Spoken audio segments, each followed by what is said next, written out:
Hello students, welcome back to my YouTube channel. So आप सभी का इस अकाउंट्स के चैप्टर नंबर 1 के लेक्चर नंबर 5 में स्वागत है। अभी आज का जो लेक्चर होगा वो हमारा बहुत इंपॉर्टेंट लेक्चर होगा, क्योंकि इस लेक्चर में हम अकाउंटिंग कंसेप्ट्स सारे डिस्कस करेंगे। Yes, so there are 12 accounting concepts. सबसे पहला जो कंसेप्ट है बिजनेस एंटिटी कंसेप्ट, फिर उसके बाद मनी मेजरमेंट कंसेप्ट, उसके बाद कॉस्ट कंसेप्ट, उसके बाद कंसिस्टेंसी कंसेप्ट, उसके बाद conservatism concept, going concern concept, realization concept, accrual concept, dual aspect concept, disclosure concept, materiality concept and matching concept. ऐसे 12 टोटल अकाउंटिंग के कंसेप्ट है जो हम डिटेल में अभी डिस्कस करेंगे। आपके लिए बहुत बढ़िया मैंने नोट्स प्रेजेंट किए, बढ़िया नोट्स बनाए मैंने चैट जीपीटी का इस्तेमाल करके। ठीक है, यस। सबसे पहले जो हमारा अकाउंटिंग का कंसेप्ट है बिजनेस एंटिटी कंसेप्ट। तो ये कंसेप्ट क्या बोलता है सर कि हमारा जो बिजनेस होता है, हमारा बिजनेस अलग होता है और बिजनेस का ओनर जो होता है वो अलग होता है। ऐसे हम अकाउंटिंग में ट्रीट करते हैं। Business is distinct from the owner, business अलग, बिजनेस का ओनर अलग। इसलिए हम जो अकाउंटिंग करते हैं वो हम अकाउंटिंग बिजनेस के पॉइंट ऑफ व्यू से करते हैं, हम ओनर के पॉइंट ऑफ व्यू से रिकॉर्डिंग नहीं करते सर। ओनर के जो पर्सनल ट्रांजैक्शन है वो हम बिजनेस के ट्रांजैक्शन से अलग रखते हैं। ठीक है, तो ये जो कंसेप्ट है ये कंसेप्ट में यही बोला है। ठीक है, business is distinct from the owner, accounts are from the business point of view. Accounts हम प्रिपेयर करेंगे बिजनेस के पॉइंट ऑफ व्यू से। मैंने अगर एक्टिवा परचेस की तो ये मेरा पर्सनल ट्रांजैक्शन हुआ, मैं बिजनेस के अकाउंट्स में रिकॉर्ड नहीं करूंगा। बट अगर वो एक्टिवा मैंने बिजनेस पर्पज के लिए ली थी तो उस केस में मैं बुक्स ऑफ अकाउंट्स में मेरे बिजनेस के रिकॉर्ड करूंगा। The owner's capital is recorded as liability. जो ओनर ने बिजनेस में पैसा लगाया है उसको हम बिजनेस के लिए लाइबिलिटी ट्रीट करेंगे। क्यों सर? क्योंकि बिजनेस अलग, बिजनेस का ओनर अलग। तो ओनर ने पैसा लगाया होगा बिजनेस में तो भी हम बिजनेस के लिए लाइबिलिटी उसको ट्रीट करेंगे। ये देखो, ओनर अलग, बिजनेस अलग, बीच में एक दीवार होगी। यस, तो एक एग्जांपल देता हूं मैं आपको बढ़िया सा। ठीक है, तो आपको अच्छे से समझेगा। ये समझो, ये मेरा बिजनेस है। ठीक है, ये मेरा क्या है सर? बिजनेस है। ये मैं हूँ ओनर। ठीक है, वड़ा पाव का अपना बिजनेस है, ये आपको अभी पता है। तो मैंने 1 लाख रुपीज का इन्वेस्टमेंट किया, मतलब 1 लाख रुपीज का मैंने कैपिटल लगाया बिजनेस में। ठीक है, तो ये जो कैपिटल है ये बिजनेस के बुक्स ऑफ अकाउंट्स में मैं रिकॉर्ड करूंगा एज ए लाइबिलिटी, क्योंकि ये बिजनेस का खुद का पैसा नहीं है, ये उसके ओनर का पैसा है। And as per business entity concept business अलग, बिजनेस का ओनर अलग होता है, इसलिए हम कैपिटल को लाइबिलिटी ट्रीट करते हैं सर। Yes, okay. दूसरा जो है मनी मेजरमेंट कंसेप्ट, ये क्या बोलता है कि जो ट्रांजैक्शंस में पैसा इन्वॉल्व है ना वही ट्रांजैक्शंस हम हमारे अकाउंट्स के बुक में रिकॉर्ड करेंगे। Only transactions expressible in money are recorded. ठीक है, नॉन मॉनिटरी जो ट्रांजैक्शंस है ना, मतलब एम्प्लॉय ने स्ट्राइक की, अगर मैनेजमेंट कितना आपका एफिशिएंट है, मैनेजमेंट बहुत बढ़िया चल रहा है, एम्प्लॉय बहुत अच्छे से काम कर रहे हैं, ये सारी चीजें जो है ये सारी चीजें हम रिकॉर्ड नहीं करते। जो ट्रांजैक्शन सिर्फ मनी फॉर्म में एक्सप्रेस कर सकेंगे उसी को हम रिकॉर्ड करते हैं। Non monetary transactions are not recorded, only monetary transactions are recorded. That's it sir. Cost concept, cost concept क्या बोलता है कि हमारे बिजनेस के जो असेट्स होते हैं ना वो हमारे असेट्स हम रिकॉर्ड करेंगे हमारे अकाउंट्स के बुक में eight there historical acquisition cost. Historical acquisition cost मतलब क्या? जो पैसा हमने खर्च किया है एसेट लाने के लिए, बिजनेस की एसेट परचेस करने के लिए, उसको यूजेबल कंडीशन में लाने के लिए जो हमने खर्चा किया है वही हम हमारे बैलेंस शीट में रिकॉर्ड करेंगे। Subsequent market fluctuations are ignored. समझो, इग्नोर सब्सिक्वेंट मार्केट फ्लक्चुएशंस मतलब क्या? हमने जो एसेट परचेस की थी ना उसका भाव बढ़ गया, उसका भाव कम हुआ, उससे कोई भी दिक्कत नहीं है सर, कोई भी फर्क नहीं पड़ता। हमने जो खर्चा किया है वो एसेट परचेस करने के लिए वही खर्चा हम हमारे बैलेंस शीट में रिकॉर्ड करेंगे। दो systematic depreciation is charge. Depreciation मतलब क्या होता है कि जो एसेट परचेस करते हैं ना तो एसेट जो है ना, एसेट का वैल्यू कम कम होते जाता है। जैसे आप यूज करोगे वैसे एसेट का वैल्यू कम कम होते जाता है। तो एसेट का जो वैल्यू कम कम होता है उसको हम बोलते हैं कि डेप्रीसिएशन। ठीक है, अगर आपने एक्टिवा परचेस की, समझो मैंने एक्टिवा परचेस किया 1 लाख रुपीज का, अच्छा 2026 में, तो 10 साल के बाद जब मैं बेचूंगा तो मेरे से कोई 1 लाख रुपीज में वो एक्टिवा लेगा क्या सर? नहीं लेगा। क्यों? क्योंकि उस एक्टिवा की जो वैल्यू है वो अभी कम हुई है, मतलब डेप्रिशिएट हुई है अकाउंट्स के लैंग्वेज में। ठीक है, तो अभी यहाँ पे देखिएगा, समझो ये मेरा बिजनेस है,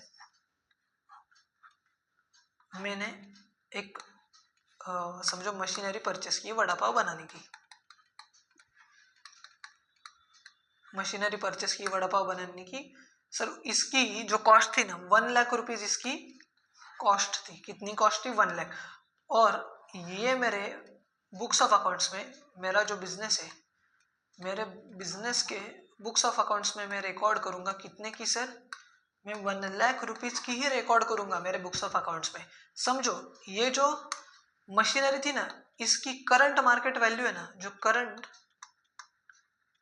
मार्केट वैल्यू हो गई है समझो 1.5 लाख रुपए, तो भी भैया मेरे को कुछ फर्क नहीं पड़ता, मेरे बैलेंस शीट में 1 लाख रुपीज की मैं रिकॉर्ड करूंगा और उसको थोड़ा थोड़ा डेप्रिशिएट भी करूंगा। ठीक है, डेप्रिसिएशन आपको पूरा एक टॉपिक है, तो वो हम देखेंगे जैसे जैसे हमारा अकाउंट्स का सिलेबस आगे बढ़ेगा वैसे आपको समझ में आएगा। तो कॉस्ट कंसेप्ट समझ में आएगा आपको कि हम एसेट्स को रिकॉर्ड करेंगे हिस्टोरिकल कॉस्ट, मतलब original cost.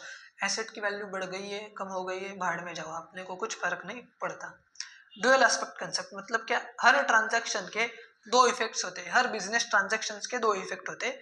For every debit there is an equal credit, हर डेबिट को इक्वली क्रेडिट भी होता है। ठीक है, इसलिए तो डेबिट एंड क्रेडिट मैच होता है, debit is equal to credit हमारा मैच होता है। तो ड्यूअल एस्पेक्ट कंसेप्ट क्या बोलता है? हर बिजनेस ट्रांजैक्शंस के दो इफेक्ट होते हैं, एक तो डेबिट साइड में इफेक्ट जाता है, दूसरा क्रेडिट साइड में इफेक्ट जाता है, और सेम अमाउंट का, इसलिए लिखा है for every debit there is an equal credit. मतलब ऐसे नहीं 10,000 डेबिट किया 8,000 क्रेडिट किया भैया, तो इक्वल कैसे क्रेडिट होगा? मैच होगा क्या? नहीं, बैलेंस शीट टैली कभी नहीं होगी।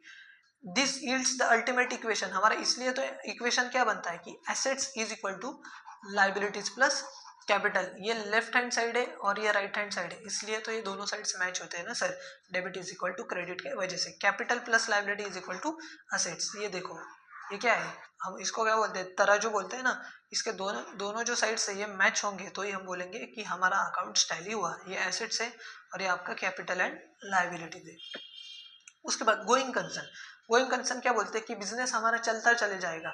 जब हम बिजनेस स्टार्ट करते हैं तो ये हम एज्यूम करते हैं कि बिजनेस हम बहुत सारे सालों के लिए कंटिन्यू करेंगे। हम बिजनेस इसलिए स्टार्ट नहीं करते कि भैया 2 साल बिजनेस करूंगा उसके बाद बंद करूंगा, ऐसा नहीं होता। एजम्पशन क्या लेते हैं कि business will continue operations indefinitely, अपने को पता नहीं कब तक बिजनेस चलेगा। This principle heavily influences asset valuation and depreciation practices. तो ये जो हम एजम्पशन लेते हैं कि हमारा बिजनेस चलता चला जाएगा, उसके हिसाब से हम कुछ कुछ अकाउंटिंग के जो प्रैक्टिसेस है वो फॉलो करते हैं। जैसे एसेट का वैल्यूएशन करते हैं, डेप्रिसिएशन के कुछ मेथड से वो यूज करते हैं, वो हम आगे जाके समझेंगे। उसके बाद रियलाइजेशन प्रिंसिपल, रियलाइजेशन प्रिंसिपल क्या बोलता है sir? revenues are recognized when sales are affected or services rendered irrespective of when actual cash is received। इसका मतलब क्या होता है? रेवेन्यूज मतलब क्या? ये मेरा वड़ा पाव का समझो बिजनेस है, ठीक है, वड़ा पाव का मेरा बिजनेस है। तो मैंने वड़ा पाव आज बेचे, मैंने वड़ा पाव सर आज बेचे, और मेरा जो डेटर है, डेटर का मतलब क्या? उसने वड़ा पाव क्रेडिट पे परचेस किए थे और वो मेरे को 10 दिन के बाद पेमेंट करेगा। तो मेरे बुक्स ऑफ अकाउंट्स में मैं सेल्स कब रिकॉर्ड करूं? आज रिकॉर्ड करूं या जब पैसा मिलेगा तब रिकॉर्ड करूं? तो ये कंसेप्ट बोलती है आपको तब रिकॉर्ड करना है जब आपने सेल किया। तो मैंने सेल किया था समझो 1 तारीख को, पैसा मिला 10 तारीख को, तो मेरे बुक्स ऑफ अकाउंट्स में सेल रिकॉर्ड करूंगा मैं 1 तारीख को। जब सेल्स मैंने एक्चुअल किए, पैसा मिला या नहीं मिला इससे कोई भी फर्क नहीं पड़ता। Example, record in June upon delivery even if paid in September. इसका मतलब क्या? पैसा सितंबर में मिला है वड़ा पाव का, बट जून में आपको रिकॉर्डिंग करना है जब आपने वड़ा पाव एक्चुअली बेचा, उसको डिलीवर किया। ओके, समझ में आया आपको सर? यस। अक्रूवल कंसेप्ट, अभी अक्रूवल कंसेप्ट क्या बोलता है? Income is recorded when earned and expenses are recorded when they become payable. इसका मतलब क्या होता है सर? इनकम को आपको तब रिकॉर्ड करना है जब आपने अर्न किया है। जैसे मैंने आपको अभी एग्जांपल दिया ना, मैंने वड़ा पाव आज बेचा बट पैसे मिलेंगे 10 दिन के बाद, तो मेरे बुक्स में कब रिकॉर्ड करूंगा मैं? जब मैंने सेल किया, इनकम मैंने अर्न किया, बस पैसा मिलना बाकी है, उससे फर्क नहीं पड़ता, मैं रिकॉर्ड करूंगा आज के दिन ही। और एक्सपेंसेस कब रिकॉर्ड करूंगा? When they become payable. When they become payable मतलब क्या? समझो ये है हमारा जून का मंथ, ठीक है, तो मेरा जो वड़ा पाव का बिजनेस है उसमें टोटल 2 लोग हैं जो मेरे वर्कर्स हैं। तो आज जून का जो पैसा है, तो जून का पैसा मैं उनको कब दूंगा सर? जून का पैसा मेरे को देना पड़ेगा उनको जुलाई में। ऑब्वियसली ऐसा ही प्रैक्टिस होता है ना कि 5 जुलाई तक जो पैसा है उनको मैं दूंगा। बट मेरे को एक बात बताओ, एक्सपेंस जून का है या जुलाई का है? वो सर एक्सपेंस तो जून का है, जून का सैलरी है, ऑब्वियसली मैं जुलाई में दूंगा, बट जून का एक्सपेंस है, मेरी लाइबिलिटी आज के मंथ में है, तो मैं रिकॉर्ड जून के मंथ में करूंगा, मैं जुलाई के मंथ में रिकॉर्ड करूंगा नहीं। एक्सपेंसेस कब रिकॉर्ड करोगे? When they become payable. आज पेएबल है, ठीक है, tied strictly to accounting period, not cash flow. अभी इसका मतलब क्या होता है कि नॉट कैश फ्लो मतलब क्या? कैश फ्लो पे डिपेंड नहीं करता, पैसा इनफ्लो या आउटफ्लो पे डिपेंड नहीं करता। जब लाइबिलिटी अराइज हुई पेमेंट करने की तब रिकॉर्ड करूंगा, और जब मेरे को पैसा मिलने वाला है, उसका राइट मिल गया है, तब मैं रिकॉर्ड करूंगा। मैचिंग कंसेप्ट, मैचिंग कंसेप्ट बोलता है रेवेन्यूज जो है ना इस पीरियड के, during the period are strictly match against the expenses incurred to earn that specific revenue. मतलब क्या?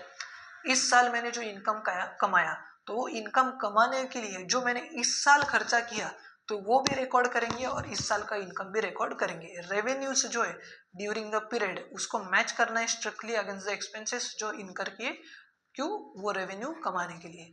Adjustments are made for outstanding prepaid expenses. अभी प्रीपेड एक्सपेंस, आउटस्टैंडिंग एक्सपेंस क्या होता है वो हम आगे जाके समझेंगे धीरे धीरे, ठीक है।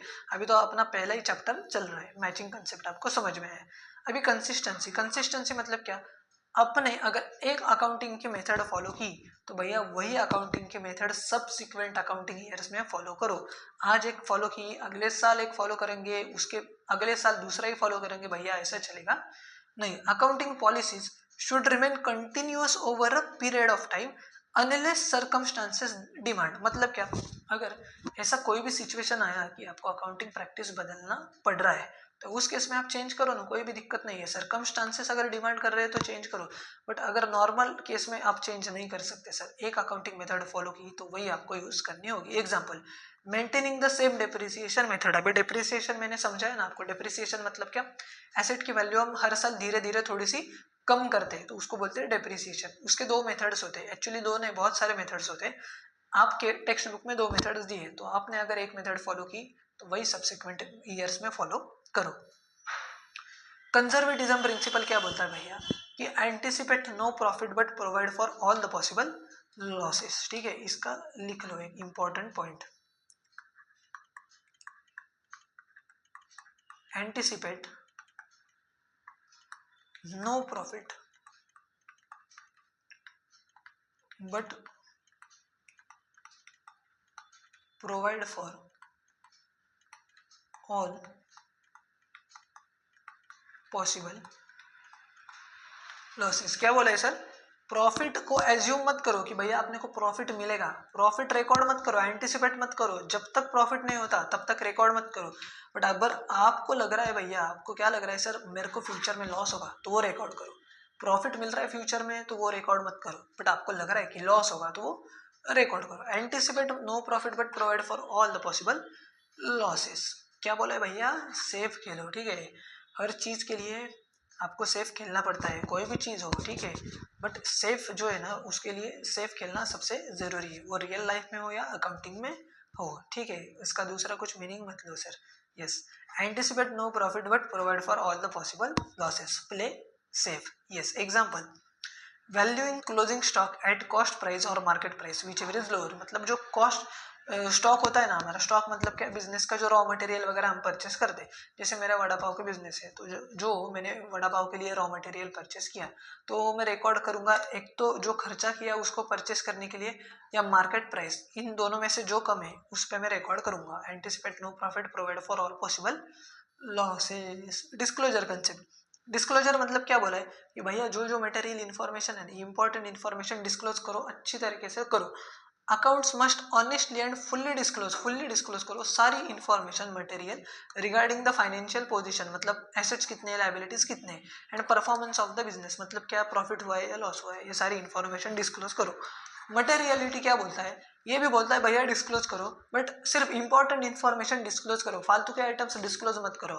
And exception to full disclosure, and exception to full disclosure मतलब इस कंसेप्ट का ये एक्सेप्शन है। Only items that might influence user decisions, मतलब क्या, जो अकाउंटिंग के यूजर्स होते हैं ना, अकाउंटिंग के यूजर्स क्या होते हैं कि जिनको आपको फाइनल अकाउंट्स देने होते हैं, जिन जो आपके अकाउंट्स देख के डिसीजन लेते हैं, इन्वेस्टर्स लोग हैं, इन्वेस्टर्स अकाउंट्स चेक करेंगे आपके, क्यों सर इनको प्रॉफिट हुआ है या लॉस हुआ है, एसेट्स कितने हैं, लाइबिलिटीज कितने हैं, इस बेसिस पे वो आपके कंपनी में इन्वेस्टमेंट करेंगे। तो ये जो ऐसे यूजर्स होते हैं, गवर्नमेंट होता है, उनको टैक्स देना होता है, तो ओनली ऐसे आइटम्स ऑफ अकाउंटिंग में मतलब बुक्स में रिकॉर्ड करो जिससे यूजर्स के डिसीजंस इन्फ्लुएंस हो सकता है। It is a subjective concept, ये सब्जेक्टिव कंसेप्ट है। मेरे कंपनी को लगता है कि भैया इसके वजह से इन्वेस्टर्स जो है, इन्वेस्टर्स को इन्फ्लुएंस होगा, दूसरे कंपनी को लगता है भैया ये इतना कुछ इंपॉर्टेंट नहीं, ये डिस्क्लोज नहीं किया तो भी इन्वेस्टर्स को कोई भी फर्क पड़ेगा नहीं। तो ये सब्जेक्टिव कंसेप्ट है, depends on person to person. Okay sir, समझ में आया क्या आपको? बहुत आसान शब्दों में मैंने समझाया है आपको। पूरा जो कंसेप्ट है, 12 कंसेप्ट हमने लर्न किए, देखो कितना बढ़िया हुआ भैया। चैट जीपीटी का इस्तेमाल करके ये सारा मैंने बनाया था, बट आपको अच्छे से समझ आया होगा। आपको अगर लेना है ना सर, तो इसका स्क्रीनशॉट ले सकते हो आप, ठीक है, इसका स्क्रीनशॉट आप ले सकते हो, कोई भी दिक्कत नहीं है। नहीं तो ये पीडीएफ भेज दूंगा, ठीक है, लिखने की जरूरत नहीं है, ये पीडीएफ जो है ना पूरी ये मैं आपको भेज दूंगा, ठीक है। यस सर, तो ठीक है, एक बार फिर से हम रिवाइज करते हैं शॉर्ट में, ठीक है।